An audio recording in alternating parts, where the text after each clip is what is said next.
कल पढ़ा दिए थे,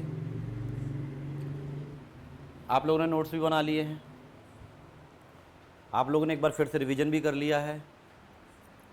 मेरे द्वारा कही गई उपरोक्त तीनों बातें मेरा भ्रम है? नहीं, अच्छा, तीनों में कुछ भ्रम है और कुछ सच्चाई भी है। ठीक है, चलिए मेरे साथ प्रवचन कीजिए।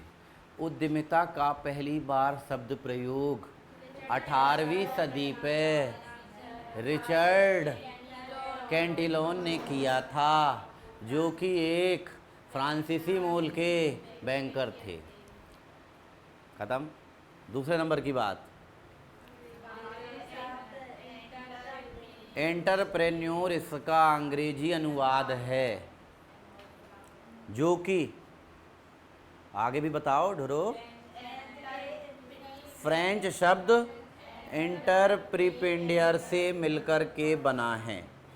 तीसरे नंबर की बात, रिचर्ड कैंटिलोन ने कहा है कि उद्यमी वह व्यवसायी है जो उचित मूल्य पर बिक्री, बेकार की परिभाषा, लेकिन उसने व्यवसायी बता दिया, उद्यमिता को तो मज़ा नहीं आया।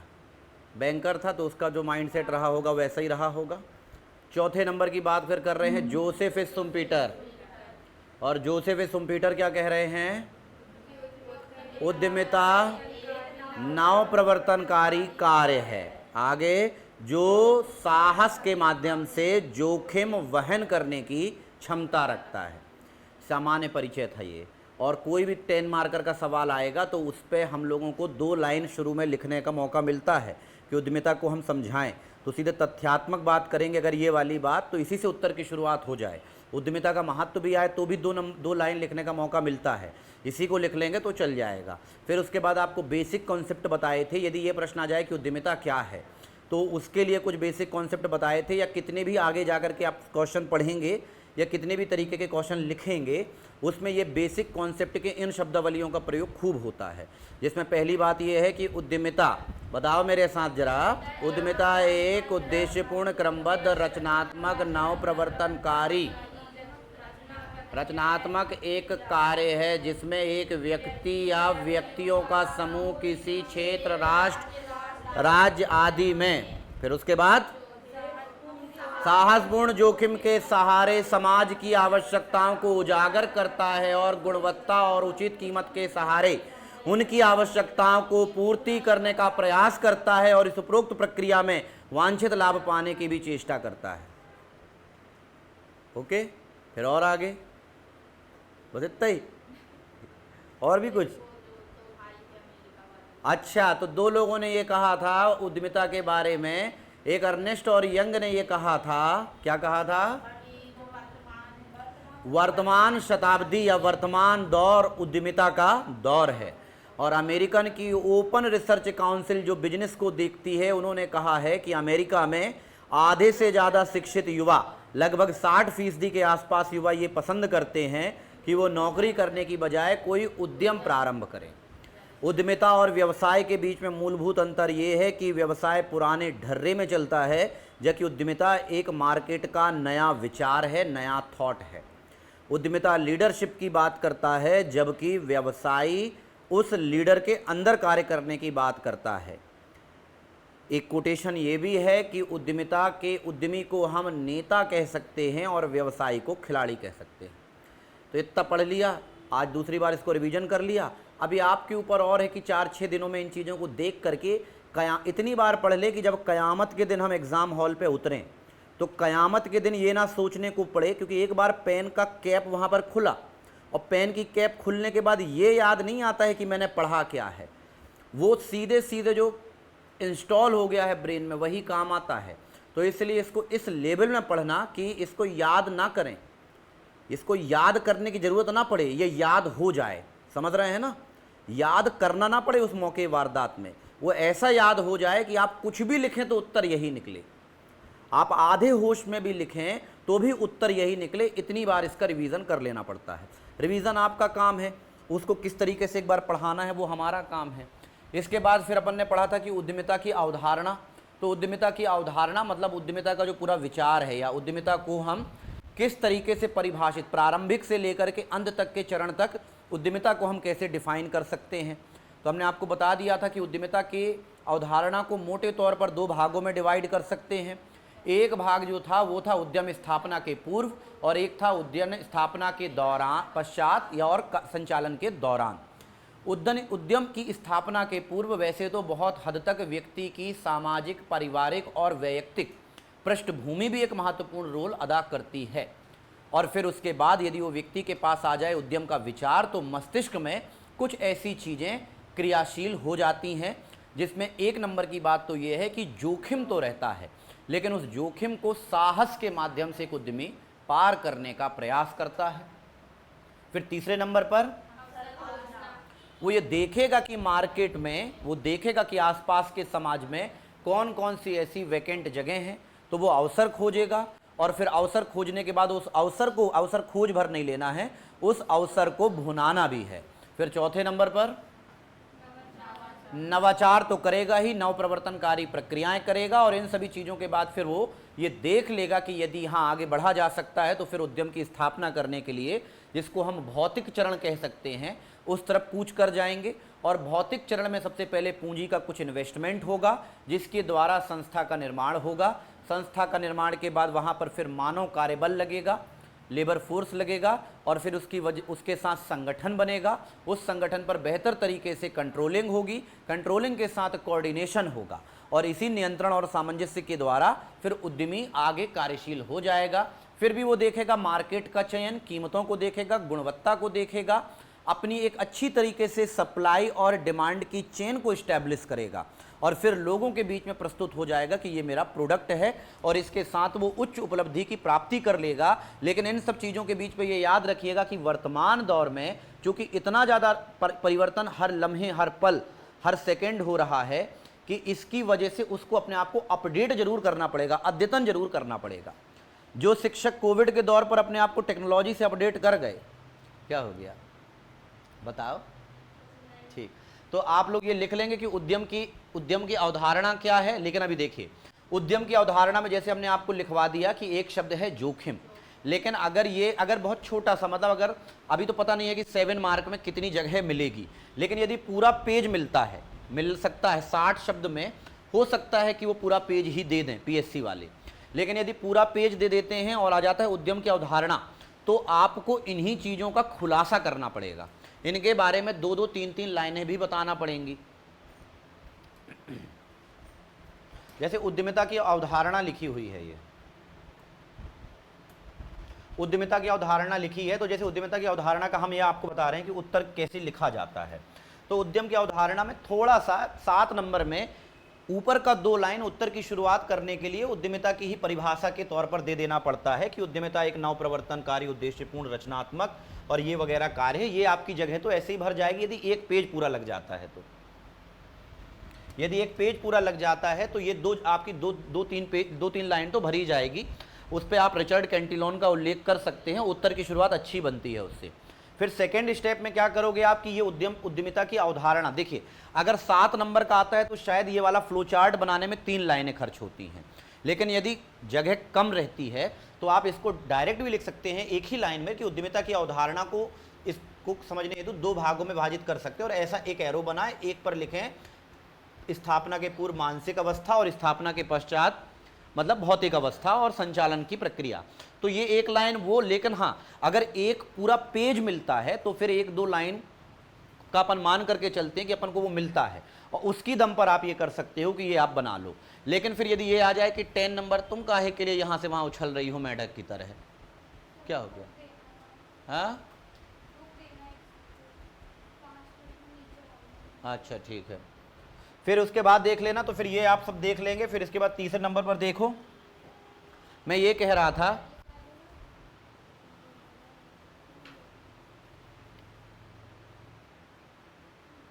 ठीक है। अब मैं ये कह रहा था कि इसके बाद फिर क्या करना पड़ेगा कि यदि पूरा पेज रहता है, ऐसा भी हो सकता है कि ये 10 मार्क्स में आ जाए तो एक पेज आगे और एक पेज पीछे, तो फिर आपको क्या करना पड़ेगा कि आपने लिखा साहस, उद्यम स्थापना के पूर्व लिखा आपने साहस, या पहले लिख दिया जोखिम। तो जोखिम और साहस के बारे में एक चीज़ तो ये हो सकती है कि अपन मन से लिख दें, मन से भी लिखा जा सकता है, लेकिन उसके लिए समझ का स्तर अलग हो और शब्दों का भंडार हो। लेकिन केवल और केवल ऐसा ही लिख देते हैं कि जोखिम वो है जिसमें एक उद्यमी को किसी नए उद्यम को प्रारंभ करने में हानि की आशंका अधिक हो और लाभ की संभावना कम हो। देखो शब्दों का चयन देखना, हानि की संभावना नहीं बोल रहा हूं, संभावना पॉजिटिव चीज की, तो मैं बोलूंगा जिसमें लाभ की संभावना नजर आए और हानि की आशंका हो, और तत्कालीन बाजार की परिस्थितियां प्रतिकूल भी हो और प्रतिकूल का भार ज्यादा हो और अनुकूल का मामला कम हो। ये वाली बात कर सकते हैं और इसकी दम पर हम पूरा पेज लिख दें, लेकिन इसमें कोई तथ्यात्मक बात नहीं है। तो कोशिश ये करना चाहिए कि ऐसे एक दो चीज़ों का चुनाव तो कर लेना चाहिए, लेकिन जोखिम के बारे में एक्सप्लेन करने के लिए कोई एक कोटेशन वगैरह हो कि कोई भी उद्यम आप शुरू करेंगे, अगर कोई व्यक्ति ने, कोई बहुत बड़े अर्थशास्त्री ने या इस विषय के किसी दिग्गज व्यक्ति ने कोई अगर एक कोटेशन कहा, तो जोखिम के लिए हमको एक शब्द याद रखना पड़ेगा। अगर साहस के लिए बाद में ये देखेंगे कि इसके बारे में हम मन से एक्सप्लेनेशन क्या लिख सकते हैं। रटा नहीं जा सकता है कि आप ये सोच लें कि नहीं जोखिम भी सर 3 लाइन का आप लिखवा दो, 3 लाइन का 30 बार लिखवाएंगे तो 30 बार अलग लिखवाएंगे, रिपीट नहीं होगा, ये गारंटी है इस बात की।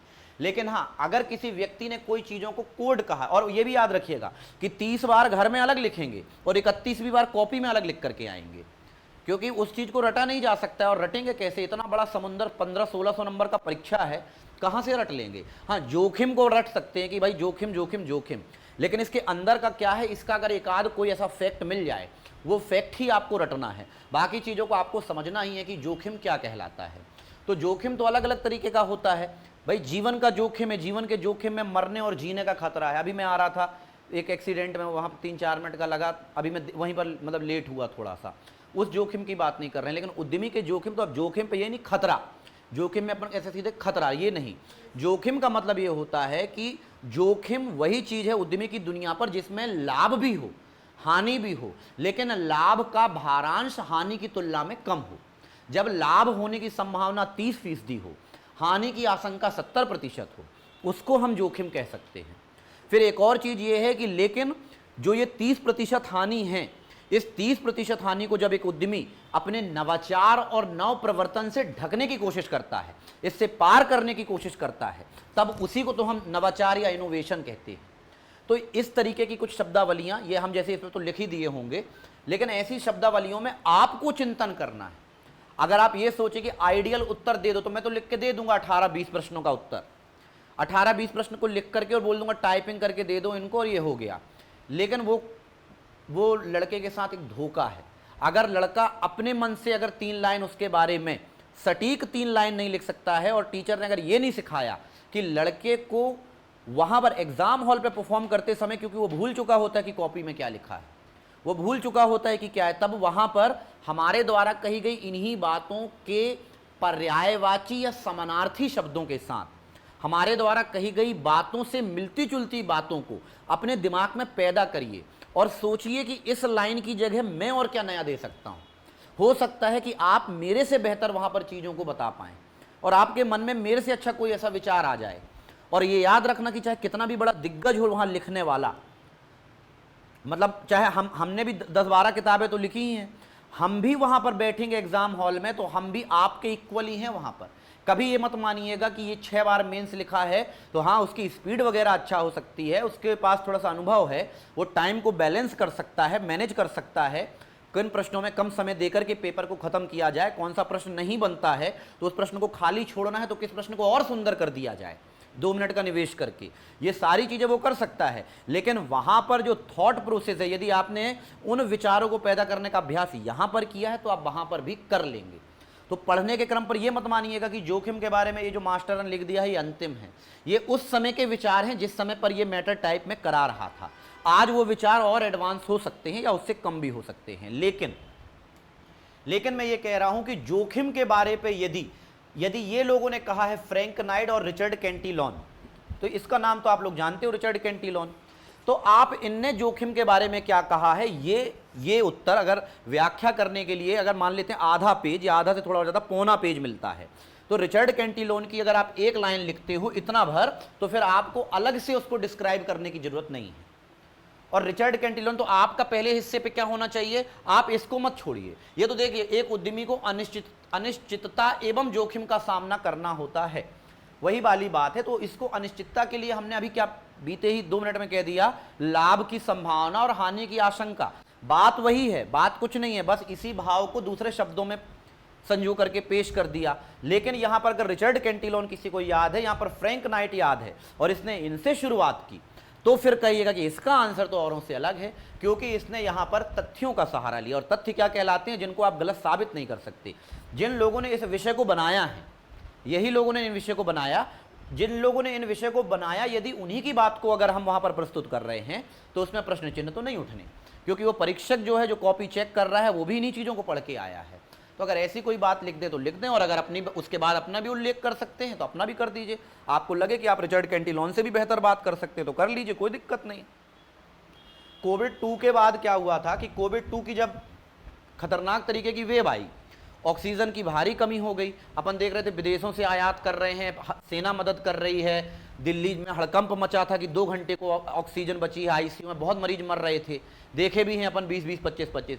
फिर क्या हुआ कि कई सारे जिन लोगों के पास पैसा था, उन सारे लोगों ने क्या कर दिया कि ऑक्सीजन प्लांट में भारी निवेश कर दिया। निवेश इसलिए करने का कारण था कि जैसे कोई अस्पताल बनता है, अस्पताल कोई बनता है तो अस्पताल बनने में कितना बड़ा इंफ्रास्ट्रक्चर चाहिए उनको, देख रहे हो आप। वो एक भवन बनाने भर में 5 करोड़ रुपया चाहिए एक बड़ा अस्पताल बनाने में, और ज़्यादा ही चाहिए, मैंने तो कम बोल दिया। मतलब उन लोगों के कितने सारे सेफ्टी नॉर्म्स रहते हैं, उन लोगों के कितने सारे एग्जिट वगैरह रहते हैं। अस्पताल में तो लगातार एसी चलता है, इतनी भारी, कभी भी आग लग सकती है, शॉर्ट सर्किट कभी भी हो सकता है। तो उनके एग्जिट इतने ज़्यादा, जैसे अस्पताल का नियम है कि इतने ज़्यादा एग्जिट बना दीजिए। अच्छा, एक अस्पताल की अभी अपन ने घटना देखी थी, तो वो एक अलग मामला है, वो उसको छोड़िए। मैं ये कहना चाह रहा हूं कि एक अस्पताल बना 5 करोड़ रुपया में, और कोविड 1 में और कोविड 2 में फिर एक बेड की कीमत 30,000 थी रात भर की, भले ही ऑक्सीजन हो या ना हो। इससे क्या हुआ कि 2020 से 21 में जिन लोगों ने 25-25 साल के लोन ले रखे थे अस्पताल में, उन लोगों ने वो लोन उसी साल पटा दिया। समझ रहे हैं? इस लेवल का पैसा कमा लिया अस्पतालों ने, कोई दिक्कत नहीं। फिर उस पैसे का क्या करें, अब तो फिर से लोन लेंगे। तो सब लोगों ने ऑक्सीजन प्लांट लगा दिया, इतना ऑक्सीजन प्लांट लगा कि अगर ईश्वर ना करता एक और वेव आती तो ऑक्सीजन की शायद कमी नहीं पड़ती, क्योंकि सब लोगों ने लगा दिया। लेकिन सब लोगों ने लगा दिया, लेकिन वो लोग सोच रहे थे कि थर्ड वेव आएगी। उनके लिए तो वो अवसर था ना, वो तो अवसर तलाश रहे थे। उनके लिए क्या था? वो तो अवसर था, वो तो मेडिकल फर्म में काम करने वाले लोग हैं। लेकिन तीसरी वेव नहीं आई, जितनी पूंजी लगाई थी उसकी कोई कीमत नहीं। अब ऑक्सीजन की कितनी जरूरत पड़ती है, उतने प्लांट तो पहले से लगे हुए थे। तो यही सारी चीज़ें दिमाग में जब हम पढ़ें, तो हम ये कह रहे हैं मेंस पढ़ाने के क्रम पर कि कोई टीचर ये नहीं कर देती मेंस में क्या पढ़ा दे। मेंस कोई पढ़ा सकता भी नहीं है। मेंस में केवल अपनी चर्चाओं के माध्यम से एक टीचर स्टूडेंट के मन में सोचने की, समझने की क्षमता पैदा कर सकता है, यही मेंस का है। और उसके बाद ये तथ्य आपको याद रखना है। आप देखिए इसमें क्या लिखा है, क्या कह रहे हैं जोखिम के बारे में। पहले पर रिचर्ड को देख लेते हैं, रिचर्ड ने क्या कह दिया है। कुछ बोला ही नहीं है रिचर्ड, उसने केवल ये बोला है कि जैसे होता है सुई और धागे का नाता, वैसे ही होता है उद्यमिता और जोखिम का नाता, बस खत्म। उसने इतना ही कहा है कि उद्यमिता असीमित जोखिम उठाने का कार्य है। मतलब जोखिम को लेकर के रिचर्ड कैंटिलोन का ये वाला स्टेटमेंट हम ध्यान रखेंगे। और ये स्टेटमेंट में कोई नयापन नहीं है, बस उन्होंने ये बता दिया है कि उद्यमिता और जोखिम ये बिल्कुल साथ साथ चिपके मिलेंगे। उद्यमिता असीमित जोखिम उठाने का कार्य है। फिर उसके बाद आप उत्तर की शुरुआत कर सकते हैं कि किसी भी उद्यमी को जोखिम का सामना तो करना ही पड़ता है। अनिश्चितताओं के चारों ओर वो घेरा रहता है। सामाजिक परिवर्तन हो, आर्थिक परिवर्तन हो या कोई तकनीकी परिवर्तन हो, एक झटके में चीज़ें हमारे अलग फेवर में चली जाती हैं, मतलब विपरीत हो जाती हैं। तकनीकी का मतलब क्या है कि तकनीक के कारण क्लास ऑनलाइन हो गई। अब ऑनलाइन होने की वजह से क्या हो गया कि कोटा, जिसको कोटा फैक्ट्री कहते थे, दिल्ली का मुखर्जी नगर हो गया, बत्रा सिनेमा वहाँ पर है, या ओल्ड राजेंद्र नगर जो भी है, सभी कोचिंगें ऑनलाइन हो गई हैं। पहुँचने वाले ऑफलाइन पढ़ने वाले विद्यार्थियों की संख्या मात्र 20% है। उनको शिफ्ट कर दिया, उनको रिप्लेस कर दिया लाइब्रेरी ने कि घर में पढ़ाई होगी नहीं, मैं तो जाऊँगा बाहर, पैसा ज़्यादा खर्च करूँगा नहीं, 2 लाख तो मैं एक काम करता हूँ, कोर्स लेता हूँ और मैं लाइब्रेरी में पढ़ लूँगा। लाइब्रेरी में जाकर के पढ़ लिया। वहाँ पर जो हॉस्टल बनाने वाले लोग थे, जिन लोगों ने 30-30 साल का लोन ले रखा था, जरा सा तकनीकी परिवर्तन हुआ और जरा से तकनीकी परिवर्तन ने उनके धंधे को पूरी तरीके से चौपट कर दिया, पूरी तरीके से चौपट। तो यही सारी चीज़ें हैं कि आपको ये याद रखना चाहिए कि जोखिम आखिर किस चीज़ का है। तो आया दिमाग में ना कि जोखिम आया कि कोई टेक्नोलॉजी, कोई बहुत बड़ा चेंजेस हो जाए, और टेक्नोलॉजी चेंजेस होने के बाद इस तरीके के बड़े बड़े कैमरा आ गए जो डायरेक्ट ऐसा ही लोगों को महसूस करवा रहे हैं जैसे वो भी क्लास में बैठे हैं। तो अब लड़का फिर वहाँ पर जाके क्यों पैसा खर्च करेगा 25-30 हज़ार महीने पे रहने का, और वहाँ पे 10,000 रुपये की मैस लेगा और जूस वाला और ये और वो, और घर का खाना खाएगा आराम से, घर में उधम करेगा। एक और लिखा हुआ है, फ्रैंक नाइट ने भी बोला है और उन्होंने भी यही शब्द मतलब उठाया है। इन्होंने तो सीधे जोखिम शब्द का ही उठाया है, रिचर्ड कैंटिलॉन ने सीधे वही शब्द उठा लिया है, जबकि इनने एक शब्द उठाया है फ्रैंक नाइट ने, अनिश्चितता।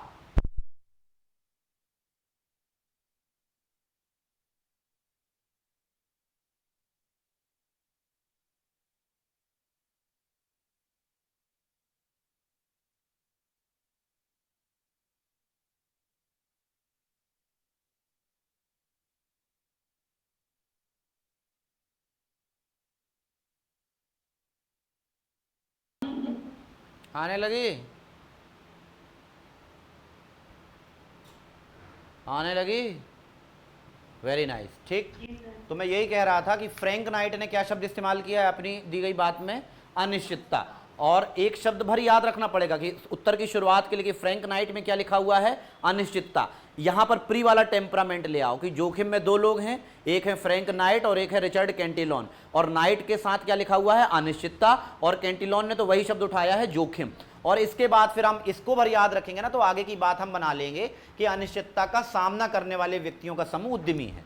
इन्होंने उद्यमी को ही वापस बता दिया है फ्रैंक नाइट ने, और कैंटिलॉन ने क्या बता दिया है, कैंटिलॉन ने क्या बताया है कि उद्यमिता असीमित जोखिम उठाने का कार्य है। अब बस जब अगली बार जब रिवीजन करेंगे तो हम यही देखेंगे कि जोखिम के बारे में दो लोगों ने कुछ कुछ कहा है, एक फ्रैंक नाइट ने कहा है और फ्रैंक नाइट के अलावा कैंटिलॉन ने कहा है। कैंटिलॉन वाला वही है, उद्यमिता असीमित जोखिम, और उन्होंने बोला है अनिश्चितता का सामना। नंबर ऑफ टाइम रिवीजन, और फिर कयामत के दिन के लिए आप रेडी। जब अच्छा, तब तक लिखने का भी, तब तक मेंस का भी पेपर लेने का कोई मतलब नहीं है जब तक कि ये चीजें ठीक से याद, डिमोटिवेशन ज्यादा होगा। अभी कहें कि चलो लिख लो आप, या कई लोग रहते हैं कि आप चलो आप राइटिंग प्रैक्टिस करते हैं, तो राइटिंग प्रैक्टिस का मतलब ये नहीं होता है कि ये पेज है, सामने कॉपी रखी है, ये अब ये आंसर लिख रहे हैं उद्यमिता, ये नहीं है राइटिंग प्रैक्टिस। राइटिंग प्रैक्टिस का मतलब ये है कि जो पढ़ा है वो कॉपी है दूसरे गोले में, अब ले आओ प्रश्न, अब मैं लिख करके दे रहा हूं कि फ्रैंक नाइट ने क्या कहा था और रिचर्ड कैंटिलॉन ने क्या कहा था। लेकिन यहां पर बस वही व्यक्ति यहां पर आ जाता है। ये है मेंस की मेहनत कि आपने इसका नंबर ऑफ टाइम रिवीजन कैसे किया, कई बार लिख करके देख लो, याद नहीं होता है तो। इसी तरीके से साहस लिखा हुआ है, साहस क्या कहला सकता है, तो साहस की डेफिनेशन भी अलग अलग हो सकती है। साहस क्या कहलाता है, तो साहस ये कहलाता है कि जब कोई व्यक्ति के सामने अनिश्चितताएं, जोखिम, खतरे, डर या हार लगातार मंडरा रहे हों, तब वह अपने विश्वास, अपनी इच्छा शक्ति और अपने लक्ष्य के बलबूते जीत प्राप्त करने के लिए प्रयास कर रहा हो, लाभ प्राप्त करने के लिए प्रयास कर रहा हो, तो एक ऐसी अवस्था को साहस कहते हैं। कुल मिलाकर के अपनी इच्छा शक्ति, अपनी महत्वाकांक्षा के बलबूते डर का सामना करने वाली अवधारणा साहस है। ठीक है, और तीसरे तरीके से लिख सकते हैं, लेकिन बस आप अपने शब्द भी इसमें ढूंढ सकते हैं। हमने यही कहा कि अपनी इच्छा शक्ति, अपने लक्ष्य, अपनी स्किल पर विश्वास करके डर का सामना करने वाली परिस्थिति ही साहस है। तो साहस का मतलब यही है। और हां, साहस में व्यक्ति जो रहता है वो डर के अंदेशे को जीत के संदेशे में या जीत की संभावना में बदलने का प्रयास करता है, और उसके लिए मजबूती बनती है उसका अपना टेम्परामेंट, उसका अपना मिजाज, उसका अपना विश्वास, उसकी अपनी इच्छा शक्ति, उसकी अपनी स्किल, उसकी अपनी पृष्ठभूमि, उसके अपना संगठन, उसकी अपनी टेक्नोलॉजी, उसका पूरा इंफ्रास्ट्रक्चर, बहुत सारी चीज़ें फॉलो करती हैं ना, कि ऐसा कई बार लगता है कि मैं नहीं तो क्या हुआ, ये वाली प्रॉब्लम वो सॉल्व कर लेगा। तो इसमें संगठन का भी तो विश्वास है। तो साहस कुल मिलाकर के डर है। मतलब साहस के भीतर डर छुपा हुआ है, लेकिन उसी डर से जीतने के क्या क्या इंस्ट्रूमेंट हैं, और फाइनली डर के आगे जो हमारे इंस्ट्रूमेंट हैं वो हमको जिता दिया। तो डर और जीतने वाले ये उपकरण, इन दोनों को मिलाकर के हमने दे दिया साहस। और कुल मिलाकर के यदि हमको ऐसा लगा कि हम इस समस्या से निजात पा लेंगे तो फिर उसकी दम पर हम जीत जाएंगे। इस पे भी ऐसा ही कुछ, साहस उद्यमी का वह गुण है जिसे अपनी इच्छा शक्ति, लक्ष्य एवं क्रमबद्ध प्रयासों से कोई उद्यमी जोखिम एवं अनिश्चितताओं व जटिलताओं का सामना करना पड़ सकता है। मतलब बात वही है, इसको नहीं रटना है, इसको समझना है। रटना क्या है, अगर इसके बारे पे किसी व्यक्ति ने कहा होगा तो उसको तो हम भी रटेंगे। अब भी आपके सामने देखिए, साहस के बारे में ऐसा कोई शब्द शायद नहीं मिला हुआ है कि कोई ऐसी बात है। तो कुल मिलाकर के साहस को हम अपनी सामान्य समझ में रखते हैं कि अनिश्चितता, आशंका, हानि की आशंका, और इन सब के बजाय अगर हम अपने क्रमबद्ध प्रयासों, अपने संगठन में विश्वास, अपनी इच्छा शक्ति के बलबूते उसको पार करने का लगातार प्रयास करें तो वही धारणा क्या कहलाती है, साहस। तीसरे नंबर पर इन्होंने लिखा था, जैसे अपन ने कल ये बता दिया, ये अवसर खोजना है, ठीक है ना, ये अवसर खोजना। तो अवसर खोजना क्या कहलाता है, तो अवसर खोजने का मतलब यही है, इस पे क्या लिखा है अपन नहीं जानते, लेकिन अवसर खोजना का क्या मतलब होता है कि देखिए अभी आप लोग बैठे हुए हैं और अभी आप लोगों की जो भी ज़रूरतें हैं वो किसी तरीके से पूरी हो रही हैं, किसी तरीके से पूरी हो रही हैं, लेकिन आपके अंदर अनेकों तरीके की आकांक्षाएं और इच्छाएं जन्म से लेकर, जन्म के बाद से लेकर के, या इवन पैदा होने के बाद से, पैदा होने के बाद से व्यक्ति अपनी ज़रूरतों की पूर्ति के लिए साधन ढूंढता है कि बस मेरी ज़रूरत पूरी होनी चाहिए। मतलब मतलब मनुष्य प्रारंभ से ही सेल्फिश है इस मामले पर कि माँ बाप की बजाय माँ से ज़्यादा बच्चा खिंचा रहता है, क्योंकि माँ उसकी तत्कालिक ज़रूरतों को पूरा करने में सक्षम है। तो माँ ही पूरा है तो फिर वो हो गया एक मामला, ठीक है, फिर पिता भी हो गया, फिर बाकी की चीज़ें हो गई। तो कुल मिलाकर के आपके भीतर असीमित इच्छाएं और आकांक्षाएं हैं, असीमित ज़रूरतें हैं, लेकिन आप लोगों को कुछ ज़रूरतें तो पता है कि हाँ ये मेरी ज़रूरत है, कुछ और भी ज़रूरतें पता हैं, लेकिन आपको ये लग रहा है कि वहाँ तक मैं पहुँच नहीं सकती या मैं पहुँच नहीं सकता।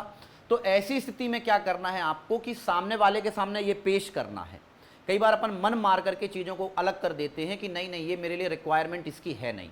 तो पहली बात तो लोगों के सामने उस चीज़ को इतनी बार प्रस्तुत करना कि इसको ये लगे कि काश यदि ये वाली चीज़ मेरे को मिलती तो चीज़ें कितनी आसान हो जाती। फिर इतना भर नहीं करना है कि उसको ये बताना है कि तुमको इस चीज़ की रिक्वायरमेंट है, जिसको हम कहते हैं आवश्यकताओं को उजागर करना, जिसको क्या कह रहे हैं, आवश्यकताओं को उजागर करना। लेकिन उसके बाद तीसरे नंबर पर एक चीज़ हमने उसमें एक बताई थी कि ना केवल आवश्यकताओं को उजागर करना, उजागर कर दिया कि तुमको लैपटॉप की ज़रूरत है, लेकिन यदि लैपटॉप की कीमत यदि पहले 60-70 हज़ार हुआ करती थी, अब लैपटॉप 25 हज़ार का अच्छा आ जाता है, 10-12 हज़ार में भी लैपटॉप मिल जाते हैं। अब तो कंप्यूटर मिल जाते हैं 7-8 हज़ार में, मतलब हो सकता है कि सेकेंड हैंड हो लेकिन अच्छी स्टेज में। तो ना केवल आवश्यकताओं को उजागर करना बल्कि उचित कीमत पर, और व्यक्ति की जितने अपनी निवेश करने की या खर्च करने की क्षमता है उसमें गुणवत्ता के साथ, मात्रा के साथ अगर आप उसको उपलब्ध करा देते हैं तो बात बन जाएगी। तो अवसर खोजने का मतलब यही है, लोगों अपनी इच्छाओं और आकांक्षाओं के बदले लोगों के सामने उनकी आवश्यकताओं को उजागर करना, और आवश्यकताओं को उजागर करने के बाद उसकी पूर्ति करना। और जब पूर्ति करें तो उसमें आप उसकी गुणवत्ता का विशेष ख्याल रखें, गुणवत्ता का रखें। अगर गुणवत्ता से कॉम्प्रोमाइज़ नहीं कर पा रहे हैं फिर तो आप कीमत देखिए कि या तो कीमत और गुणवत्ता। ये क्या कहना चाह रहे हैं अवसर खोजने के बारे पर। हाँ, ये एक उन्होंने लिखा है कि अवसर खोजने पे एक मदद और मिलती है कि अवसर यदि आप खोजें तो अवसर खोजने का मतलब ये है कि सामाजिक परिस्थितियां वर्तमान में क्या है, समाज किस दिशा में आजकल ज़्यादा जा रहा है। जैसे आज से 5 साल पहले यदि ऐड आ रहा होता डिजिटल बोर्ड का, ये डिजिटल पैनल है, आज से 5 साल 6 साल पहले शायद डिजिटल बोर्ड का ऐड आ रहा होता तो 100 में से एक आध टीचर मुश्किल से जाता कि 4-5 लाख रुपया इतने बड़े में। लेकिन आज यदि इन चीज़ों का ऐड हो रहा है और यदि आ रहा है कि क्या आप एक एजुकेटर हैं, हम आपके लिए लेकर के आए हैं ये वाला ऑनलाइन फलाना फलाना, मार्केट से आधे दाम पर या उससे 30% भी कम दाम पर, ऐसा कोई ऐड आता है तो आज की जो परिस्थितियां हैं, शैक्षणिक परिस्थितियां आज की हैं, इन परिस्थितियों में चीज़ें अलग चल रही हैं। अभी इसका प्राइस जनरली 2.5 लाख रुपए है। यदि 2.5 लाख की जगह अगर इसका रेट घटा करके कोई कंपनी यही सारे चीज़ों के साथ इसको 70 हज़ार में पेश कर दी तो फिर बात अलग तरीके की बन जाएगी। तो यही कहलाया कि आज का समाज किस दिशा में जा रहा है, आज की आर्थिक परिस्थितियाँ किस तरीके से जा रही हैं। तो इन सभी चीज़ों को देख करके आप लोगों की आवश्यकताओं को उजागर करिए और उसको पूरा करने का प्रयास करिए। इसके बारे में यही लिखा हुआ है, उदाहरण लिखा हुआ है, होटल, रेस्टोरेंट, टिफ़िन सेंटर खोलने का व्यवसाय। तो टिफ़िन सेंटर वहीं पर खोलेंगे जहां पर आप देख लेंगे कि टिफ़िन सेंटर कहां पर खोल लेंगे कि वहां पर कोई होटल नहीं है। इसको ऐसा लिखना था, इसको मतलब टिफ़िन सेंटर आप वहां पर खोल लीजिए कि यहां पर एक तो व्यक्ति ये है कि टिफ़िन सेंटर खोलने का मतलब क्या है कि यहां पर वर्किंग कम्युनिटी ज़्यादा है, और वर्किंग कम्युनिटी के अलावा यहाँ पर स्टूडेंट की कम्युनिटी भी है। गांव में खोल लीजिए टिफ़िन सेंटर, कोई मिलेगा तुम्हारे यहाँ कोई खाने आएगा। पॉपकॉर्न, शहर पे पॉपकॉर्न की दुकान लगा लीजिए, गांव में उनका वो रहता है, भुट्टा फूटा क्या कहते हैं, वहाँ पर उनको वो 5 रुपये में दे देंगे झहुआ भर के। यहाँ पर मॉल में वही बिकता है 80 रुपये, 90 रुपये, 100 रुपये का। तो बात तो यही है कि चीज़ों को कहाँ पर पेश करना है। टिफ़िन सेंटर है तो वो कहाँ पर खोलना है। मेडिकल की दुकान रहती है अस्पताल के निकट, अस्पताल के निकट आप एक दुकान खोल लीजिए किसी तरीके से, 1 आध 2 साल 3 साल पे अपने आप ऑटोमेटिकली रन कर लेगी। और फिर जहाँ पर, और डॉक्टर फिर क्लिनिक कहाँ खोलेगा, जहाँ पर मेडिकल की दुकानों का हब ज़्यादा है वहाँ पर डॉक्टर वो खोले, वो दोनों एक दूसरे के पूरक है ना। तो यही सारी चीज़ें हैं, इन चीज़ों को समझ के लेवल पर जाइए, एक बार चिंतन जरूर करना पड़ेगा। मेंस में पढ़ने के क्रम पर एक बार चिंतन हो गया तो बात बन जाएगी। किसी ने कुछ कहा नहीं है इसमें तो कोई बात ही नहीं है। नवाचार के बारे में तो हमने आपको बता दिया है कि केवल परंपरागत मार्ग पर नहीं चलना है। टिफ़िन सेंटर में पहले यही हुआ करता था, पहले तो मेस बनी, और मेस का मतलब ये है कि एक रसोई घर टाइप का बन गया, सब आइए और खाना खाइए। लेकिन खाना खाने के लिए वही है कि भाई वहाँ पर कर्मचारी हैं, इतने बजे से 12 बजे से 1 बजे तक दोपहर में आ जाइए, 8 बजे से 9 बजे तक शाम को आइए। हमारे जैसा आदमी है, एक हमको रात में 12 से 1 खाते हैं, हम क्या करें? तो उनके लिए ठीक है, तेरे को जब खाना हो तब खाना, हम अपना एक लड़का खुद तेरे यहाँ टिफ़िन करा करके भेज देंगे। कहाँ पर किस तरीके की ज़रूरत है? तो ये जोमेटो और स्विगी उसी तरीके के हैं कि भाई बरसात में हम तुम्हारे यहाँ खाने नहीं आ सकते, तुम पहुँचा सको तो पहुँचा दो, हम तो यहीं पर रहेंगे, तुम आकर के दे सको तो दे दो। तो नवाचार ने काफ़ी काम किया है, और ये तरीके का इनोवेशन अपन पता नहीं कहाँ कहाँ पर अपना सकते हैं। 1 आध घंटे बैठे तो अपन भी कोई नई तरीके की ऐसी कोई कंपनी खोल सकते हैं। ओला आ गई, ओला बरसात के टाइम पर कार में आराम से जा सकते हो आप, 4 चक्का वाली गाड़ी ऑर्डर कर दो। नवाचार के माध्यम पर 1 लाख रुपए की कार भेजी थी अपने, 1 लाख रुपए की कार आई थी ना मार्केट में एक टाइम पे, हालांकि वो सफल नहीं रही है। नैनो कार आई थी। नैनो कार में भी क्या है, बढ़िया कार है। अगर जिसको कार में कार मूलभूत रूप से क्या कहलाती है कि धूप ना लगे, बरसात ना हो, टिकने के लिए हो, और सब लोग आजू बाजू बैठ के 4 जन परिवार के चलें। कार की बेसिक नीड क्या कहलाई, यही ना कहलाई। वो तो बाद में है कि रेंज रोवर लिखा है आगे की, पता नहीं कौन सी आती हैं, जितनी भी थार चल रही है आजकल बाजार में, थार, ये सब वो बाद की चीज़ें, वो बाद में हो गया कि जब हमने अपनी दौलत को प्रदर्शित करने की कोशिश की, तब वो प्रदर्शन करने के क्रम पर तो फिर हम जो खरीद लें, 1 करोड़ की कार आती है, 3 करोड़ की आती है, जितने भी करोड़ की आती है, लेकिन कार की जो बेसिक चीज़ है वो इतनी ही है केवल कि गर्मी में ना धूप लगे, बरसात में ना पानी हो, ठंड में ना तो हवा लगे। यही है नैनो ने दे दिया था 1 लाख में। हाँ, लोगों ने उसको बस मुहावरा दे दिया कि यार गरीबों की कार। वो अब दिक्कत ये, अमीर आदमी अगर समाज का अमीर अगर आदमी ले लेगा तो वो कहेगा कि 6-7 ठो और हैं, शौक रहा होगा ये और ले लूँ। लेकिन इसके पास, जिसके पास 1 को कार नहीं है, वो डायरेक्ट ले लेगा, तो हो सकता है कि देख रहे हो दौलत आई है, दौलत। तो ऐसी कोई चीज़ है। नवाचार आप केवल नवाचार कहाँ कहाँ पर कर सकते हैं? कीमत को भयानक घटा के 8 लाख रुपए की कार या 5 लाख रुपए की न्यूनतम कार से सीधे वो 1 लाख पे ले आया, मतलब 100% की जगह 20% में ले आया। तो ये नवाचार कीमत का नवाचार था। कई बार अब जैसे फिर कई बार फिर उसके बाद क्या है कि बहुत ज़्यादा एक्सीडेंट होने लगे, तो एक्सीडेंट होने के बाद आप वो देखते हैं जिसमें एयरबैग एकदम से शुरू हो जाते हैं, तो वो सुरक्षा को लेकर के एक नवाचार था। अभी डीजल के बाद फिर यदि ये आ जाए, अभी आने लगे इलेक्ट्रिसिटी वाली कारें भी आ जाएं, तो वो शायद इलेक्ट्रिसिटी वाली कार जो कार है वो लागत को लेकर के आ जाएगा। तो इनोवेशन केवल किसी एक आयाम पे नहीं आता कि ये नया दिखता है, लागत कम है, नई टेक्नोलॉजी है, पहले से ज़्यादा सुलभ है, पहले से ज़्यादा सुरक्षित है। ये 4, 5, 6 पैरामीटर्स हैं किसी प्रोडक्ट के, और अगर उन 5-6 पैरामीटर्स में यदि किसी भी तरीके का नयापन है जो लोगों को उनकी ख्वाहिशों को फुलफिल करता है, तो फिर वो नवाचार है। ठीक, ये कल मैंने आपको बात कर ली थी, लेकिन अभी तक मैंने आपको इसमें 2 लोगों की बात बताई। जोखिम क्या है, तो जोखिम के लिए आपको याद रखना पड़ेगा। इतना सब बता दिया था, आगे देख लीजिए, इसको आगे लेकर के चले। ये कहा है, एक बाबू हैं अपने कोई, ये कह रहे हैं नवाचार एवं सृजनात्मकता के भीतर बोल रहे हैं, नवाचार और सृजनात्मकता के भीतर बोल रहे हैं। भाई जैसे कि भाई एक दौर हुआ करता था जब कचड़ा केवल कचड़ा था, अब तो कचड़े से बिजली बनाई जा सकती है ना, जैव अवशिष्ट से अब बिजली बनाई जा सकती है। जो आपके लिए कचड़ा है जिसको आप फेंक देते हो, वो कचड़ा नगर निगम की गाड़ी आया, गाड़ी वाला कचड़ा निकाल और फेंक, फिर एक छोटा सा मतलब मजदूर वर्ग का एक आदमी जाता है एक बोरा लेकर के, वहाँ से ही पन्नी में पता नहीं क्या क्या भरता है, और उस पन्नी में बोतलें भरता है, सब भरता है, और बाद में पता चलता है कि वो ख़त्म नहीं हुए। उन्हीं को एक रद्दी का, एक हर शहर पे एक कॉम्प्लेक्स टाइप का होता है जहाँ पर शहर की पूरी रद्दी इकट्ठी की जाती है, फिर वो कच्चे माल के तौर पर ओरिजिनल कंपनी में पुनः इस्तेमाल होता है, और वही बॉटल बन करके दोबारा आ जाती है। तो कोई बड़ी बात नहीं, जिसको आपने कचरा समझा था वो उस व्यक्ति के लिए वो कच्चा माल था। जिस चीज़ को भी आप खतरनाक कह सकते हो, उसके लिए भी लोग सुबह से शाम तक लोग भटक रहे हैं।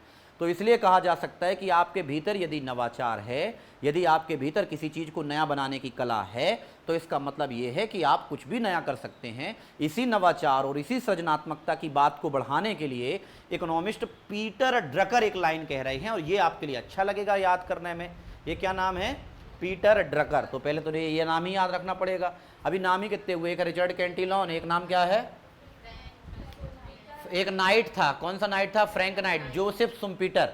एक नाम आज और मिला है, पीटर ड्रकर। और पीटर ड्रकर ने अपनी बात कही है कहां पर? सृजनात्मकता को लेकर के। हो सकता है अलग से ये प्रश्न आ जाए कि सृजनात्मकता क्या है, तो पीटर ड्रकर का ये वाला कोटेशन उद्यमिता में हो सकता है कहीं इस्तेमाल करने का अवसर मिल जाए। तो पीटर ड्रकर ने यही कह दिया है कि उद्यमिता एक ऐसी अवधारणा है जो मिट्टी के ढेर को सोने में, कौन से वाले सोने में? ये वाले में? कौन से वाले में? ये वाले में नहीं पहने हैं। तो उद्यमिता क्या है? पीटर ड्रकर ने क्या कहा है कि उद्यमिता मिट्टी के ढेर को सोने में बदल सकती है। तो ये एक लाइन याद हो गई। चौथा कहीं पर आएगा अगर आप और भी, अब ये जरूरी नहीं कि इसको पढ़ा है तो मैं सृजनात्मकता में ही, मैं हो सकता है कि उद्यमिता के महत्व में इसका इस्तेमाल शुरुआत में ही कर दूं, कि उद्यमिता का जैसे ही महत्व आए और सीधे लिखूं पीटर ड्रकर और खत्म। यहां से जो उत्तर की बिगनिंग होगी, इस उत्तर को कोई नहीं टकरा पाएगा कि यार इसने बिल्कुल तथ्यों में बात की है। फालतू की उद्यमिता एक ऐसा है जो ऐसा कर देती है, वैसा कर देती है, आग लगा देती है, ये नहीं। पीटर ड्रकर ने कहा सोने में बदल सकती है। अब आप सोच लीजिए कि किस लेवल की बात है। ठीक, फिर अपन ने देखा था कि उद्यम स्थापना के पश्चात क्या क्या करना है। तो ये लिखा हुआ है कि उद्यम स्थापना हेतु भौतिक संसाधनों को जुटाना। भौतिक संसाधनों का मतलब क्या कहलाता है? भौतिक संसाधन का मतलब क्या है? देखिए, संसाधन का मतलब क्या होता है कि संसाधन वो चीज है जो आगे जाकर के नए उत्पादन कर सके, वही संसाधन है। संसाधन की डेफिनेशन यही है कि संसाधन क्या कहलाया? खनिज संसाधन। तो खनिजों के माध्यम से नए नए तरीके की चीजें। तो संसाधन का मतलब आज से क्या है कि हो सकता है संसाधन का डायरेक्ट इस्तेमाल ना हो पाए, संसाधन का डायरेक्ट इस्तेमाल ना हो पाए, लेकिन संसाधन को यदि रिफॉर्म किया जाए, इसको यूटिलाइज किया जाए, तो ये बहुत बड़े प्रोडक्शन का ये कारण बने, उसको संसाधन कह सकते हैं। भूमि बहुत सारी रहती है, लेकिन गांव की भूमि, गांव का बड़ा बड़ा प्लॉट खाली रहता है, अगर वो चाहिए हो पड़ोसी से तो वो बोलेगा ले ऐसे ही 5,000 रुपया में ले खत्म, ले तू यूज कर ले। यहाँ पर वो 1,000 प्लॉट की कीमत समझ रहे हो? जिस जगह पर अपन खड़े हैं यहाँ पर 1,000 स्क्वायर फीट का प्लॉट, 16,000 स्क्वायर फीट सामने वाला प्लॉट है। 1,000 का प्लॉट 1,60,00,000 रुपया का है, 1,60,00,000 रुपया का जस्ट सामने वाला।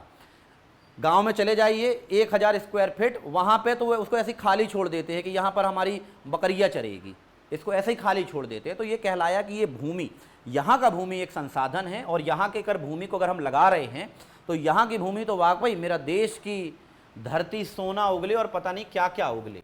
तो ये कहलाया कि संसाधन क्या है? भौतिक संसाधन जुटाना। इसमें क्या क्या है? एक तो भूमि, लेकिन ये भर नहीं, भौतिक संसाधन के अलावा हमारे पास हमारा बौद्धिक संसाधन भी है। तो यहाँ पर यह भी लिखा है, लेकिन बौद्धिक संसाधनों का जिक्र तो हमने किया नहीं, तो ऊपर ही कर लिया है। जो मानसिक चरण बताया है वो मानसिक चरण ही बौद्धिक है। मानसिकता बोल लें या बौद्धिकता बोल लें, तो बौद्धिकता के सारे नई जोखिम को हम जीते हैं।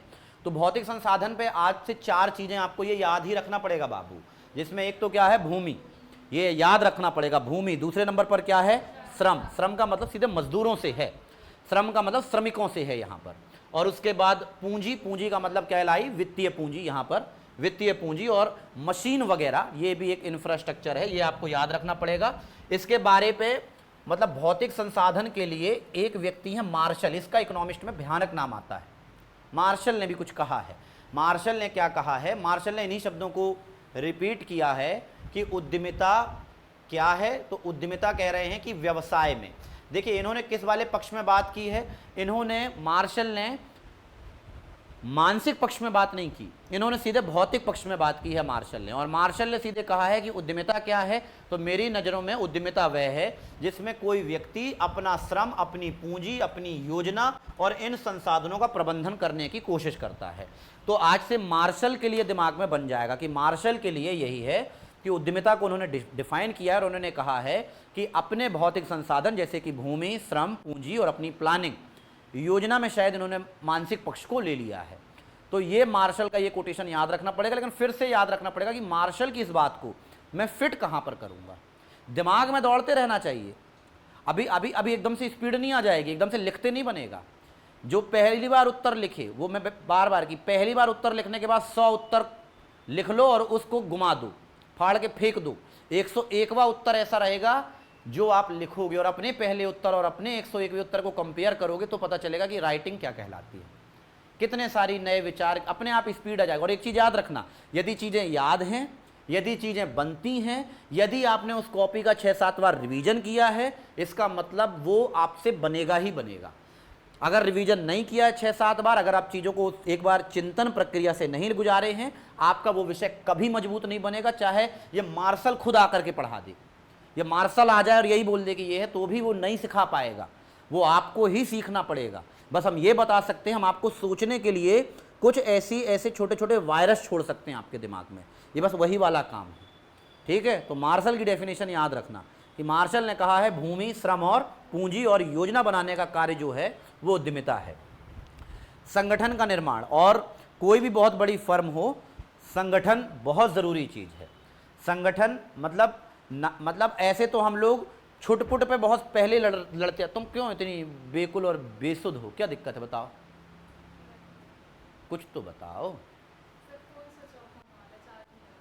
तो हो तो जान दो किसका कॉल आना है, अमित शाह, निर्मला सीतारमण, नरेंद्र मोदी, मोहन यादव, तो हो जान दो। मेरा देखो, मैंने 1 घंटे से भी जेब में रखा है, देखो ऐसा नहीं हो सकता कि कॉल ना आए हों, पता नहीं इतने सारे नोटिफिकेशन आ गए हैं। देखो कोई लेना देना, किसी का कॉल नहीं आएगा मेरे को किसका कॉल आएगा, किसी का नहीं आएगा। हैं, अंजू दीदी का नंबर दे दो उनको मैसेज में कि फ़ोन स्विच ऑफ होने पर इस नंबर पर संपर्क करें। एक नंबर दे रखना चाहिए हमेशा अपने सहयोगी का, मेरा ही दे दो, इसी से बात कर लो।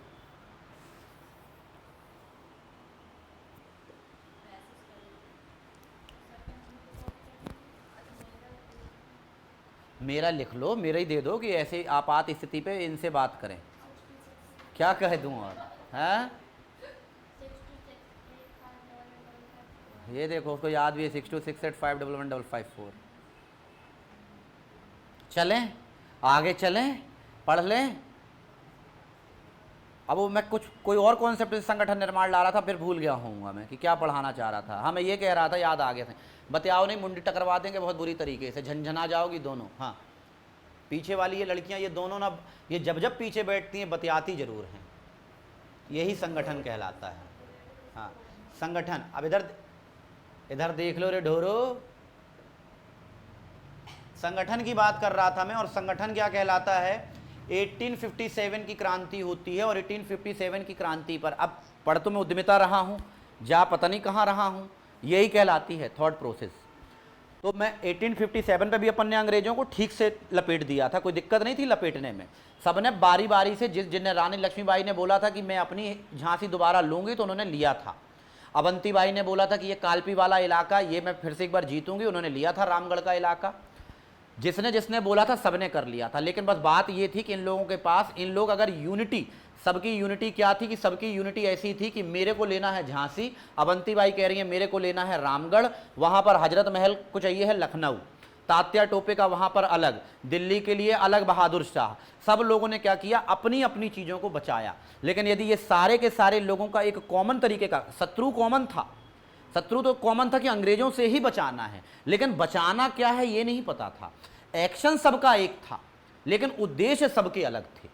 एक्शन अंग्रेजों के विरुद्ध था, लेकिन वहां पर जो उद्देश्य था वो उद्देश्य था केवल अपना अपना इलाका बचाना। तो ये तो मान लीजिए कि कोई भी बड़ी तरीके का कार्य, कोई भी बड़ी तरीके की एक्टिविटी, कोई भी बड़ा मूवमेंट तब तक सफल नहीं हो सकता जबकि लोग अच्छे से वेल ऑर्गेनाइज ना हो।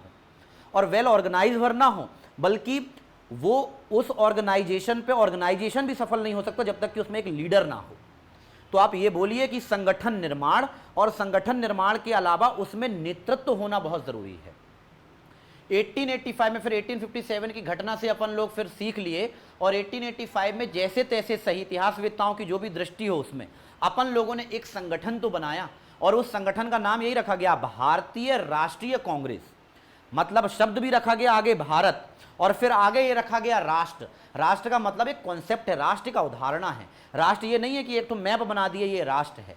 राष्ट्र एक अलग तरीके का कॉन्सेप्ट है। जब आप ये कहते हो कि मैं इस राष्ट्र का वासी हूं, मैं उस देश का वासी हूं जिस देश में, तो ये सब नारे ऐसे नहीं हैं, इन सब का कोई ना कोई मीनिंग है। तो मैं यही कह रहा था कि संगठन निर्माण करने का मतलब ये है कि संगठन निर्माण का मतलब आप ऑर्गेनाइजेशन बनाइए और ऐसे लोगों का बनाइए जिन लोगों की एक्टिविटीज में बहुत सारी सिमिलैरिटीज हों, जिन सबके उद्देश्य जाकर के एक बिंदु में मिल जाएं और उस ऑर्गेनाइजेशन को सही दिशा में ले जाने के लिए एक प्रॉपर तरीके का लीडर हो। यदि ये सारी चीजें होंगी और उन्हीं उस संगठन के बाकी के सभी कलीग्स में बहुत अच्छा कोऑर्डिनेशन हो और लीडर और उसके एम्प्लॉय के बीच में कंट्रोलिंग बहुत बेहतर तरीके से वो तालमेल बैठा हो, यदि ये सारी चीजें होंगी तो फिर संगठन अपनी दिशा में कई बार आगे बढ़ जाएगा। एक व्यक्ति अकेले ही नई तरीके की चीजें, एक ही व्यक्ति पढ़ा दे और एक ही व्यक्ति ये टेक्निकल सपोर्ट कर दे, एक ही व्यक्ति टाइप भी कर दे, तब तो फिर ये समाज ही नहीं बनता। समाज तो इन्हीं चीज़ों से बना है कि हर किसी की ज़रूरतें अलग अलग। एक दिन नाई के यहाँ पर चला जाता है डॉक्टर और फिर एक दिन डॉक्टर के यहाँ चला जाता है नाई। बात तो इन्हीं से चलेगी, इसी से समाज चलेगा। इसलिए समाज के लिए किसी भी प्रतिक्रिया, किसी भी क्रिया के लिए ऑर्गेनाइजेशन का होना बहुत ज़रूरी है और उस ऑर्गेनाइजेशन में नियंत्रण और सामंजस्य उसके प्राण हैं और नेतृत्व उसकी प्राणवायु है। अब आगे देख लो इन्होंने जो कहा है, तो ऐसा ही कुछ, इन्होंने तो कुछ कहा ही नहीं, इसमें तो कुछ लिखा ही नहीं है, लेकिन इस पर एक संगठन निर्माण को लेकर के एक कोटेशन ज़रूर है। संगठन फ्रेंड के साथ बना लीजिएगा और ये लिखा हुआ है, क्या नाम है इसका, फ्रेडरिक हाई सिवन। फ्रेंड से हाई करने का तरीका होगा ये तो आपको रटना ही पड़ेगा। फ्रेडरिक हाई सिवन ने क्या कहा है, और फ्रेडरिक हाई सिवन ने कहा है कि नेतृत्व, ये तो लाइन रखते ही रखते संगठन नहीं बनेगा। 1982 में सबसे बड़ा प्रॉब्लम यही हुआ था कि ऑपरेशन जीरो आवर के तहत बहुत सारे हमारे नेता गिरफ्तार हो गए थे। गांधी जी का दिमाग खराब हो गया था, मतलब कि बड़े बड़े मूवमेंट, जिस बड़े बड़े मूवमेंट में जब तक नेता ना हो, सबसे बड़ी बात यही रहती है, नेता को गिरफ्तार कर लो। अगर नेता गिरफ्तार हो गया तो आंदोलन नेतृत्व विहीन हो गया। कब तक चिल्लाएंगे मुर्दाबाद मुर्दाबाद? थोड़ी देर के बाद मुर्दाबाद के बाद हाय हाय का नारा भी तो लगवाने वाला कोई होना चाहिए। यहाँ से एक बोलेगा हाय हाय, वो तो ये होनी चाहिए। तो अब इधर पर देख लीजिए कि फ्रेडरिक कह रहे हैं पहले नंबर पर नेतृत्व। ये आपको याद रखना है कि संगठन निर्माण में जो व्यक्ति टॉप लीडर है उसका तो रोल बहुत इंपॉर्टेंट है। तो उन्होंने कहा है नेतृत्व पहला नंबर का शब्द। नेतृत्व के अलावा दूसरे नंबर का शब्द क्या है, सृजनात्मकता, कुछ नया, ये नवाचार का भाई है सृजनात्मकता। और उसके बाद कॉमा लगा हुआ है, तीसरा शब्द क्या लिखा हुआ है, प्रशासन क्षमता। ये प्रशासन क्षमता एक्चुअली नियंत्रण के लिए शब्द इस्तेमाल है, किसी चीज को कंट्रोल, नियंत्रण करने का मतलब ये नहीं होता है कि तू आज काली कलर की शर्ट पहन के आना, ये नहीं। उद्देश्य के लिए उसके द्वारा किए गए कार्यों को सही दिशा देना, और यदि वो उस दिशा से भटक रहा है तो उसको किसी तरीके से डांट डपट के वापस सही रास्ते में लाना, ये कहलाता है प्रशासन, यही कहलाता है नियंत्रण। तो इसके लिए उन्होंने नियंत्रण के लिए क्या शब्द इस्तेमाल कर लिया है, प्रशासन क्षमता। उद्यमी की वह महत्वपूर्ण योग्यता है, उद्यमी की महत्वपूर्ण योग्यता है एवं संगठन निर्माण योग्यता औद्योगिक विकास का महत्वपूर्ण आधार है। फ्रेडरिक ऐसा कुछ कह रहे हैं। आप इतना भर से काम चला सकते हैं, नेतृत्व, सृजनात्मकता, प्रशासन क्षमता, इन तीनों शब्दों को भर ले लीजिए और उद्यमी की महत्वपूर्ण योग्यता है, इसको नहीं भी करेंगे तो चलेगा। क्योंकि अगर इसमें अगर आपने इसमें नेतृत्व शब्द इस्तेमाल किया तो ये अपने आप इशारा कर रहा है कि ये संगठन के लिए है। अगर आपने प्रशासन क्षमता ले लिया तो ये अपने आप में संगठन के नियंत्रण के लिए है। तो संगठन निर्माण में फ्रेडरिक की ये वाली बात कीजिए और लोगों को बकवास करने दीजिए। आप तो फ्रेडरिक की बात को कोड करिए और उसके बाद सब सही चलेगा। इसी तरीके से संगठन में समन्वय का मतलब मेरी गैर हाजिरी पे भी यहाँ पर अराजकता ना फैल जाए, मेरी गैर हाजिरी पर भी ना हो। मतलब जब गांधी गिरफ्तार हो जाए तो फिर बोलेंगे कि गांधीवादी नेता आएंगे, समझ रहे हैं। गांधी के गिरफ्तार होने के बाद आंदोलन सीधे गांधीवादी नेता के बाद आ जाएगा, कप्तान के बाद फिर उपकप्तान भी है, ठीक। तो इसलिए संगठन में फिर और बस यही है कि जैसे ही उपकप्तान है तो कप्तान की गैर हाजिरी में उपकप्तान ही कप्तान है। और ये वाली बात केवल दिमाग में नहीं समझनी, अच्छे से समझनी है। तो ये इस तरीके का कोऑर्डिनेशन और एक नेतृत्व, एक प्रशासक को ये चीज़ बता करके रखना कि मेरी गैर हाजिरी पर वही सर्वे सर्वा है, मैं अगर यहाँ पर गायब रहूँ तो उसके द्वारा कही गई बात यही मान लेना कि मेरे द्वारा कही गई बात है। इस लेवल का कोऑर्डिनेशन और फिर लोग माने। और ये कोऑर्डिनेशन तभी आएगा जब सबका टारगेट एक बिंदु पर जाकर के मिल जाएगा। कितने भी दुश्मन से, मतलब घरेलू घर पे, अब जैसे छोटे भाई बहन जो रहते हैं आपस में लड़ते रहते हैं, 6 महीना 8 महीना तक दो बहनें बात नहीं करती हैं, कई बार ऐसा होता है, हमने देखा है। लेकिन घर में दुर्भाग्यवश मम्मी का स्वास्थ्य खराब हो जाए, उस दिन देख लेना सबका टारगेट एक हो जाता है, एक बिंदु में हो जाकर के उस जगह पर मिल जाता है पूरा परिवार। यही परिवार कहलाता है, यही समन्वय है। परिवार से अच्छा समन्वय हमको कहां देखने को मिलेगा कि जब तक कोई खतरा नहीं था तब एक दूसरे को कूट पीट रहे थे, और जैसे ही बाहर वाले ने कहा उसके बाद पूरे परिवार में वो यूनिटी आ गई, फिर बाद में फिर लड़ेंगे। तो ये वाला समन्वय हो, और समन्वय ने यही कहा है कि अच्छे से मिल जाओ एक दूसरे से। और ये किसने कहा है? जे.एस. मिल। इनका भी इकोनॉमिक्स में भयानक नाम आता है जे.एस. मिल का। तो मतलब हाँ, इकोनॉमिक्स में ही, माइक्रो इकोनॉमिक्स में। तो जे.एस. मिल ने कहा है समन्वय के लिए, कहा है समन्वय के लिए उन्होंने एक शब्द इस्तेमाल कर लिया है, निरीक्षण, देख रेख करना, जांच पड़ताल करना। निरीक्षण, और निरीक्षण के आगे क्या लिखा हुआ है? निर्देशन, डायरेक्शन देना, सही दिशा देना। निरीक्षण एवं निर्देशन से संगठन में समन्वय की प्राप्ति होती है। देख लेना सब अपना अपना काम कर रहे हैं कि नहीं, और अगर नहीं कर पा रहे हैं, कोई थोड़ा 19-20 हो रहा है तो उसको 20-20 बना देना, ये निर्देशन है। कर रहा है कि नहीं ये देखना, किसी को शाबाशी देना और किसी को कह देना कि तुमसे सुधार की गुंजाइश है, यही तो निरीक्षण है। जो बहुत ज़्यादा लापरवाह है तो उसको भी सजा भी देना, वो भी तो उसका हिस्सा है। तो उन्होंने कह दिया है समन्वय के लिए कि निरीक्षण एवं निर्देशन से संगठन में समन्वय की, ये याद ही रखना पड़ेगा बाबू, जे.एस. मिल का कोटेशन। और समन्वय अलग से लिखने को आएगा तब भी आपको जे.एस. मिल को याद रखना है कि निरीक्षण एवं निर्देशन में। जब अगली बार रिवीजन करो आप इसका, तो रिवीजन कुछ ना करो, सबके कोटेशन को लिख लो। 5-6 कोटेशन एक साथ आ जाएंगे इतनी सी जगह पर। अपने ही नोट्स में 5-6 जगह केवल इनके कोड जो उन्होंने कहा वो लिख लो, वो रिवीजन हो जाएंगे, तो फिर आपके उत्तर में बहुत ताकत पैदा होगी अंदर से। तो जे.एस. मिल साहब का कहना है कि निरीक्षण एवं निर्देशन से संगठन में अपने आप समन्वय प्राप्त होता है। और ये समन्वय सब में रखना है, भौतिक संसाधन में भी रखना है। भौतिक संसाधन, भूमि, श्रम, पूंजी को उचित अनुपात में समन्वित करना, एवं मानवीय संसाधनों का आपसी तालमेल। तो संसाधन इसमें भी तो तालमेल रखना है कि भूमि कितनी देना है, श्रम कितना चाहिए, इन सब चीज़ों में भी तालमेल। और फिर जो हमारा लेबर फोर्स है, जो हमारा कर्मचारी बल है, उसमें तो कोऑर्डिनेशन होना ही चाहिए। तो इसका आप लोग आप अच्छे से रट लेना बाबू, कल यहाँ तक पढ़ा दिए थे। इसके बाद प्रबंधकीय कौशल। प्रबंधकीय कौशल का मतलब वही है, प्रबंधन का मतलब क्या कहलाता है? प्रबंधन। प्रबंधन का मतलब क्या कहला गया है? तो इस चीज़ भर को याद रखिएगा, इसको डायरेक्ट भी लिख सकते हैं। प्रबंधन का मतलब यही होता है कि संसाधन है कम, यदि संसाधन है कम और हमारी आकांक्षाएं, या हम ये भी बोल सकते हैं कि हमारी ज़रूरतें, हमारी आकांक्षाएं और हमारी ज़रूरतें ये हैं ज़्यादा, तब हम क्या शब्द इस्तेमाल कर लेते हैं? प्रबंधन। पढ़ना है 15 विषय और घंटे हैं हमारे पास 10, तो अब बेतरतीबी से काम नहीं चलेगा। अब तो 40-40 मिनट के स्लॉट बांटिए, तो वो हो गया टाइम का प्रबंधन। हमने क्या बोल दिया? टाइम मैनेजमेंट, समय प्रबंधन। तो आज से प्रबंधन का मतलब क्या हो गया? रिसोर्सेज है कम और रिक्वायरमेंट है हमारी ज़्यादा, तो आ गया है प्रबंधन। ठीक है, तो अब इसने क्या कह दिया है? प्रबंधकीय कौशल में यही लिखा है, सीमित संसाधनों का सर्वोत्तम उपयोग और उसके सर्वोत्तम उपयोग से ज़्यादा उससे आउटपुट मिलना। बात यही है, थोड़ा सा इसको अलग डिज़ाइन में लिख दिया गया है कि लिमिटेड रिसोर्सेज से हम उसको मैक्सिमम यूटिलाइज करें और उसका मैक्सिमम तरीके से हमको आउटपुट मिले, जो हमारा रिजल्ट हो वो ऐसा हो, हमारी उम्मीदों में खरा उतरे, तो हम उसको बोलेंगे प्रबंधन। इसके बारे में, प्रबंधकीय कौशल के बारे पे एक व्यक्ति ने कहा है, ये क्या नाम है इसका? Professor B.F. हॉसलिज। और उन्होंने कहा है कि प्रबंधकीय कौशल बहुत महत्वपूर्ण है।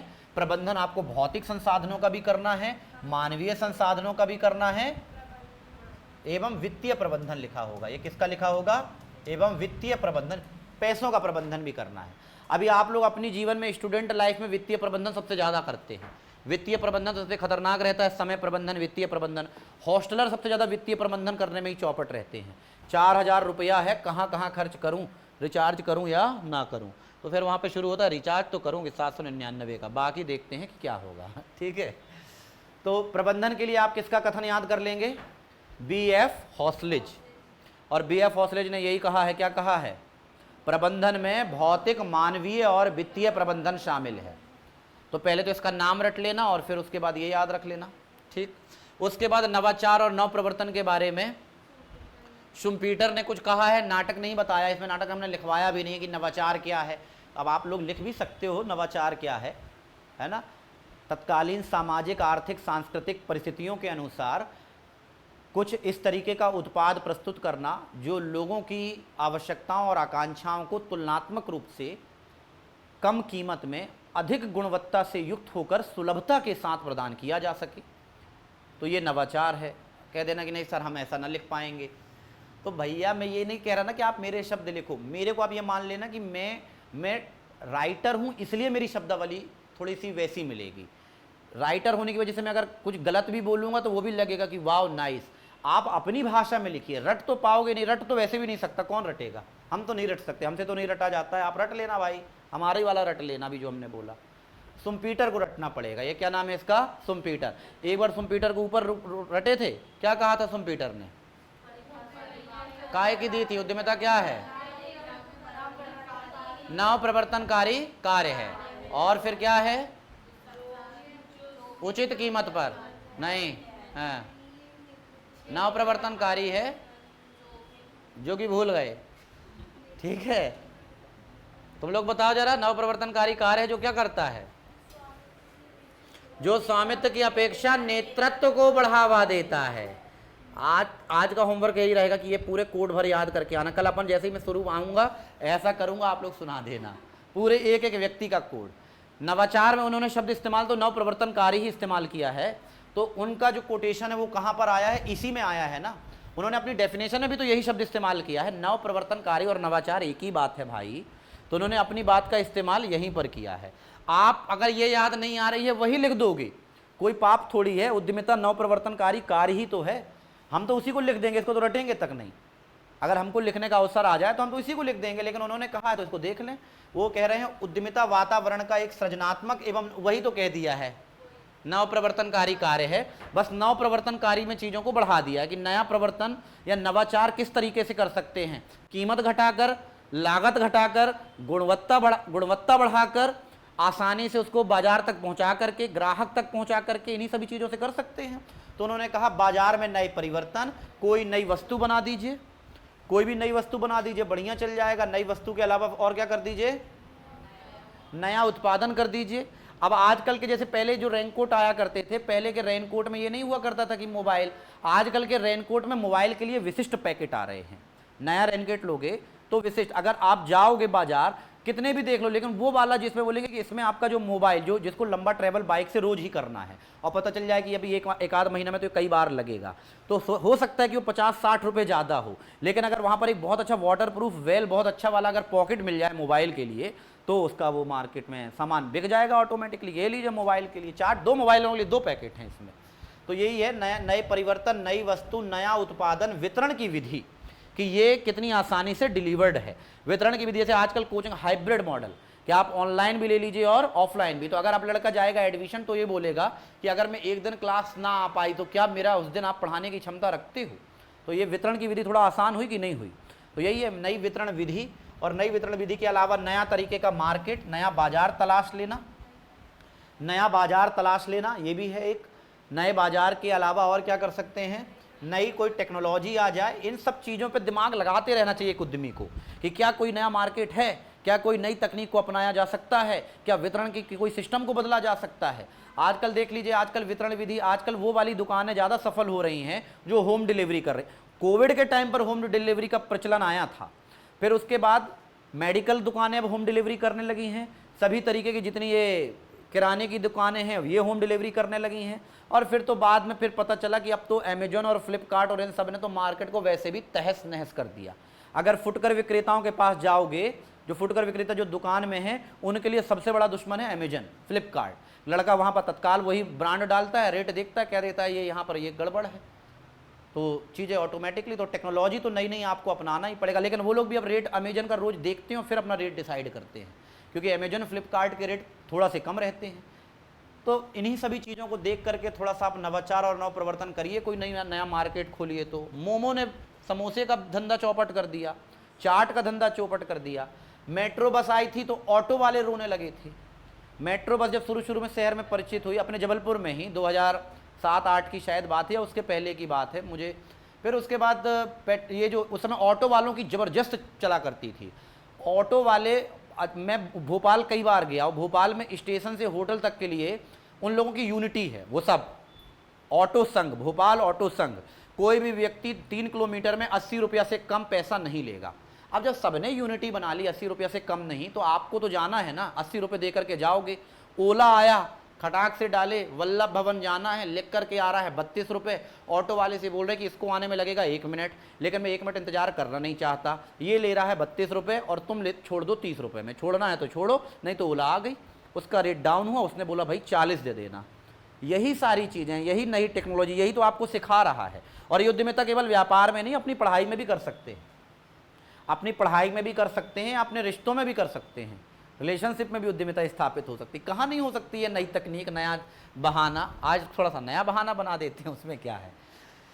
तो यही सब है, सामूहिक कार्यों को महत्व वगैरह देना। भाई सामूहिक कार्यों का महत्व, WF यंग कह रहे हैं उद्यमिता कोई एक व्यक्ति का कार्य नहीं है, अकेले सफल नहीं हो सकता है। सामूहिक स्तर पर अगर आप काम करोगे तो ये आपको बहुत अच्छा हो जाएगा। तो यंग करके एक वो कोई व्यक्ति है, और यंग करके जो व्यक्ति है उसने यही बोला है कि व्यक्ति का प्रयास नहीं है, ये एक समूह का कार्य है। और इसका सीधा सा मतलब ये है कि यदि मैं असफल हूं तो इसकी जिम्मेदारी मेरी है, और यदि मैं सफल हूं तो इसका श्रेय आपको जाता है। एक बार फिर से बोल दूं, मैंने क्या बोल दिया? मैंने ये बोल दिया कि अगर असफल है तो इसकी सारी जिम्मेदारी मेरी है, और यदि सफल हैं तो इसका सारा श्रेय आपको जाता है। हाँ, इस सफल लोगों पे मेरा भी एक नाम हो सकता है, लेकिन श्रेय किसको जाता है? आपको। तो फिर ऐसा वो लोग कहेंगे नहीं नहीं सर आप बहुत अच्छे हो, आप फालतू अपने आप को ब्लेम मत करो। तो इन चीज़ों के साथ बात बन जाएगी आपकी, और फिर आप अगले टॉपिक पर आ रहे हैं। ये पक्का आएगा 7 मार्क्स का। कितने नंबर का आ रहा है? 7 मार्क्स का आ रहा है उद्यमिता, उद्यमी, उद्यमिता और उद्यमी की विशेषताएं और लक्षण। तो ये 7 मार्क्स का पेपर पे आएगा। तो जब 7 मार्क्स का आएगा तो अपन ये विशेषताएं वगैरह कर लेंगे, लेकिन मैं अभी आपको ये बता रहा हूँ कि उत्तर कैसे लिखना है। ठीक है, अभी 2-4-10 दिन भर और रुक जाइए, जरा कॉपी का फॉर्मेट पता आ जाए। ठीक है, लेकिन यदि देखिए अगर जगह सीमित रहती है, जगह कितनी रहती है, जैसे पहले क्या किया करते थे कि एक पेज का आधा हिस्सा 5 नंबर में मिलता था। अगर उतना ही मिलेगा तो फिर तो इंट्रो लिखने के लिए, उसके बारे में उद्यमिता लिखने के लिए एक आध ही लाइन आपको बाकी मिलेगी। मतलब आप एक लाइन लिख सकते हैं, ज़्यादा से ज़्यादा दूसरी लाइन का इस्तेमाल कर सकते हैं, उससे ज़्यादा स्पेस नहीं रहता है। उसमें आप अपने मन से कुछ नहीं लिख सकते, आपको एक ही लाइन पर सारी बात करना पड़ेगा। उद्यमिता 18वीं शताब्दी, शब्द प्रयोग रिचर्ड कैंटिलोन, सीधी सी बात, शब्द मतलब मूल कॉन्सेप्ट नवाचार और नव प्रवर्तन के द्वारा क्रमबद्ध रचनात्मक वाली प्रक्रिया, और बात खत्म। ज़्यादा दिक्कत है, अगर आप ये नहीं चाहते तो पीटर ड्रकर उद्यमिता सीधे लिख दें कि मिट्टी के ढेर को सोने में बदल सकती है, या आप ओपन रिसर्च काउंसिल का कर दें कि वो कह दें कि 58% युवा, अपने पास बहुत सारी चीज़ें मिल चुकी हैं अब उत्तर की फ्रेमिंग के लिए, लेकिन उत्तर की शुरुआत वहां से करना है और उत्तर की समाप्ति किसी से करना है। तो उत्तर की समाप्ति के लिए अपन अलग से लिख सकते हैं, निष्कर्ष या विशेष लिख सकते हैं। हो सकता है कोई व्यक्ति पीटर ड्रकर के कोटेशन को ऊपर इस्तेमाल करे, कोई व्यक्ति पीटर ड्रकर के, तो आप ही के ऊपर है कि कहां पर इस्तेमाल कर रहे हैं। अर्नेस्ट और यंग के कोटेशन को अंत में करे। लेकिन जैसे प्रश्न आ गया है कि उद्यमिता के लक्षण, तो लक्षण में हमने क्या कह दिया है कि लक्षण में कई चीजें रहेंगी, जैसे कि साहस तो रहेगा ही, ये तो आधारभूत लक्षण रहेंगे, जिसपे जोखिम रहेगा, साहस रहेगा। तो लक्षण के लिए क्या कोई कोड याद आ रहा है? मुझे कोई कोटेशन याद आ रहा है जोखिम के लिए? तो एक व्यक्ति ने जोखिम को बताया था ना, उद्यमिता के सहारे कौन है उद्यमिता और जोखिम? अब बता दो, आप लोग बता दो। हाँ, अनिश्चितताओं वाला कौन ने बोला था? Frank night. फ्रैंक नाइट ने अनिश्चितताओं को बोला था, और जोखिम के लिए किसने बोला था? Richard Cantillon. उत्तर की शुरुआत यदि यहां से कर दी जाए रिचर्ड कैंटिलोन से, रिचर्ड कैंटिलोन ने जो बात कही है या फ्रैंक नाइट ने जो बात कही है, और पीटर ड्रकर से उत्तर की समाप्ति, तो ये होगा शुरुआत, ये होगा एंडिंग, और ये है मेन बॉडी। जब ये भी बेहतर, ये भी बेहतर, बाकी सब तो बेतरतीबी से। अब उत्तर क्यों, नंबर क्यों नहीं मिलते हैं कि एक आदमी क्या करेगा? विशेषताएं, जगह पहले नंबर पर सीधे साहस, और फिर इसका खुलासा। एक व्यक्ति को बहुत साहस रखना चाहिए, साहस रखते रहना चाहिए और साहस रखता ही रहना चाहिए। फिर उसके बाद जोखिम, एक व्यक्ति को बहुत खतरा रहता है और बहुत ज़्यादा खतरा रहता है, और खतरे से प्राप्त करने के लिए प्रयास, कोई मतलब ही नहीं है। ये पढ़ लिया, उसको मिल जाएंगे 7 में से 1.25 नंबर, बस खत्म। लेकिन यहाँ पर 7 में से 4 नंबर प्राप्त करने के लिए शुरुआत के अलावा मेन बॉडी, और मेन बॉडी के बाद उसकी समाप्ति, ये किस स्तर की है, इससे आपका उत्तर का फर्क पड़ता है। तो उद्यमिता के लक्षण और विशेषताओं की बात करते हैं, थोड़ा सा समय दे दीजिए। क्या हो गया? 2 मिनट के लिए ऑफ कर रहे हैं सर, ना 5 मिनट के लिए छुट्टी ले रहे हैं मैडम। बंद करो इसको, आशीष नहीं है शायद, आशीष है, ठीक। तो इसको याद कर लोगे आज? चलिए मिलते हैं 5 मिनट के बाद, इसको याद करते हैं जरा।